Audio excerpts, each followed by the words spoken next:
Selamat pagi Bu Guru dan teman-teman sekalian. Jadi, perkenalkan nama saya Raymond Leonardo Bata Barat dari kelas 15 Sekolah SMA Cahaya. Di video kali ini saya akan menceritakan atau menjelaskan tentang peran Roh Kudus di bab 5. Pertama-tama saya akan menjelaskan itu pengertian Roh Kudus. Jadi secara etimologi, Roh Kudus itu berasal dari kata Ibrani yaitu ruah, dan dalam bahasa Yunani itu pneuma, yang artinya angin, udara, dan nafas.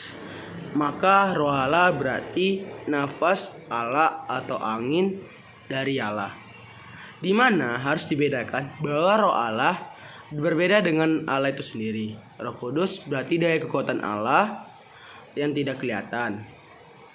Bangsa Yahudi di zaman setelah Yesus mengandang roh bukan hanya sebagai daya kekuatan Allah semata, melainkan Allah sendiri.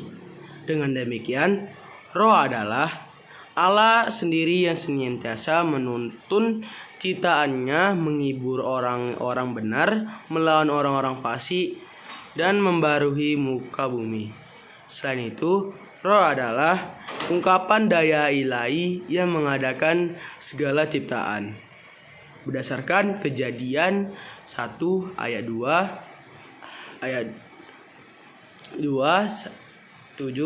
Mazmur 104 ayat 9, Ayub 34 ayat 14. Yang kedua, saya akan menjelaskan Roh Kudus menurut kitab suci. Yang pertama, Perjanjian Lama. 1. Roh Kudus sebagai daya kekuatan Allah yang menyelamatkan dan menghidupkan. Yang kedua, Roh Allah menuntun tokoh berkarismatis, para hakim, nabi, dan raja. 3. Roh Allah akan membinasakan setiap orang yang tidak taat dan tidak setia kepadanya. Kedua, Perjanjian Lama. 1. Injil Markus dan Matius, Roh Kudus sebagai daya kekuatan melalui sabda dan karya Yesus. Yang kedua, Injil Lukas dan Kisah Para Rasul, Yesus adalah pembawa dan pemberi Roh Kudus. 3. Injil Yohanes, Roh Kudus sebagai pemimpin ke dalam kebenaran. Yang keempat, surat-surat Paulus, Roh Kudus sebagai sumber pengenalan akan Yesus Kristus. Walaupun tidak kelihatan, Roh Kudus dapat digambarkan dengan simbol-simbol tertentu. Menjelaskan nama-nama Roh Kudus sebagai berikut. 1. Air. Dalam kehidupan hari-hari, air sangat bermanfaat dalam berbagai kebutuhan dan aktivitas manusia. Roh Kudus air menjadi tanda sakramental yang berdaya guna bagi kelahiran kembali dan menghidupkan, dan yang mengalir dari lambung Kristus yang tersalib untuk memberikan kita kehidupan abadi. Yang kedua, urapan. Salah satu tanda kehadiran Roh Kudus juga dilambangkan dengan urapan, Penyerapan ini sebagai tanda sakramental sering dipakai dalam sakramen krisma atau pengangkatan. Yang ketiga, api. Dalam Lukas 3 ayat 16 dan Kisah Para Rasul 2 ayat 3-4 menyatakan kehadiran Allah yang menyucikan. Api melambangkan daya transformasi pembuatan Roh Kudus. Hal ini bisa dilihat dalam kisah Elia yang melalui doanya dapat menarik api dan turun atas kurban di Gunung Karmel. Lidah-lidah api juga turun di atas para rasul dan memberi daya transformasi dari kekuatan menjadi keberanian yang menyala bangku. Yang keempat, awan dan sinar. Awan dan sinar selalu berkaitan satu sama lain ketika Roh Kudus hadir dan menyampaikan diri. Sejak Perjanjian Lama, awan dan sinar beberapa kali kita jumpai dalam kitab suci, seperti kisah Musa di Gunung Sinai, berdasarkan Keluaran 24 ayat 15-18. Dalam Kemah Wahyu, berdasarkan Keluaran 33 9-10. Selama perjalanan melintasi padang gurun dan selama perjalanan melintasi padang gurun, berdasarkan Keluaran 40 36 ayat 36-38. Dan kisah Salomo pada waktu pemberkatan ke Nisa berdasarkan 1 Raja 8 ayat 10 sampai 12. 5. Materai. Materai memiliki hubungan yang erat dengan pengurapan.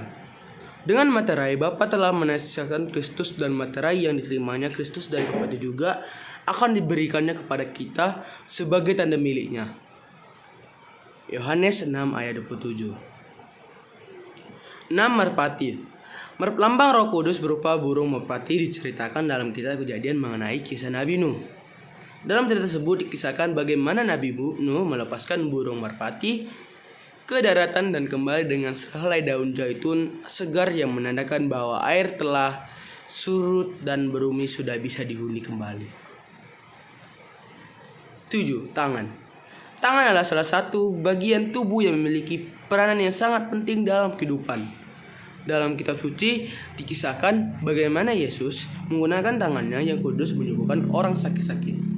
Selain itu, dengan meletakkan tangannya di atas mereka, Yesus memberkati anak-anak kecil, dan melalui peletakan tangan para rasul, Roh Kudus diberikan. Yang ke-8, yang terakhir, ada jari. Dalam Perjanjian Lama dikisahkan mengenai perintah Allah yang ditulis dalam loh batu dengan jari Allah sendiri. Sementara dalam Perjanjian Baru dikisahkan tentang sabda Kristus yang ditulis oleh para rasul.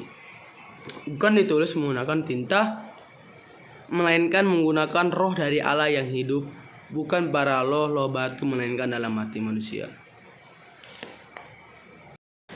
C. Karunia Roh Kudus. Dalam tradisi gereja, kita mengenai 7 karunia Roh Kudus, yakni 1. Roh kebijaksanaan.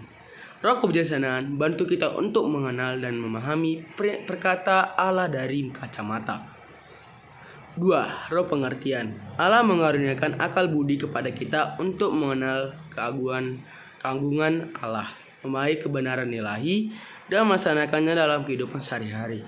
3. Roh nasihat. Roh nasihat membantu kita untuk menilai mana yang baik, menilai mana yang baik, yang jahat, serta memampukan kita mengambil keputusan secara tepat dan berkenan kepada Allah. 4. Roh keperkasaan. Roh keperkasaan akan memberikan kepada kita kekuatan dan hendak yang kuat dalam iman, berani beraksi atas iman kita akan Kristus, dan setia memikul salib kita dalam segala tantangan hidup. Yang ke-5, roh pengenalan. Membantu kita mengenal Tuhan dan segala karyanya, serta mengenal diri sendiri sebagai ciptaannya yang lemah dan terbatas. 6. Roh takut akan Tuhan. Mengajarkan kepada kita untuk mencintai dan menyembah hanya kepada Allah saja sebagai pencipta, dan melaksanakannya kehendaknya sepanjang hidup kita, serta berusaha menghindari perbuatan dosa yang akan memisahkan kita dengan Allah. 7. Roh kesalehan. Karunia ini akan mengajarkan kepada kita untuk membuka hal kepada Tuhan dan sesama melalui kata kita dan perbuatan kita setiap hari. Sekian video penjelasan saya tentang Roh Kudus. Jika ada kata-kata yang tidak baik, mohon maafkan saya. Terima kasih. Salam Imago Dei.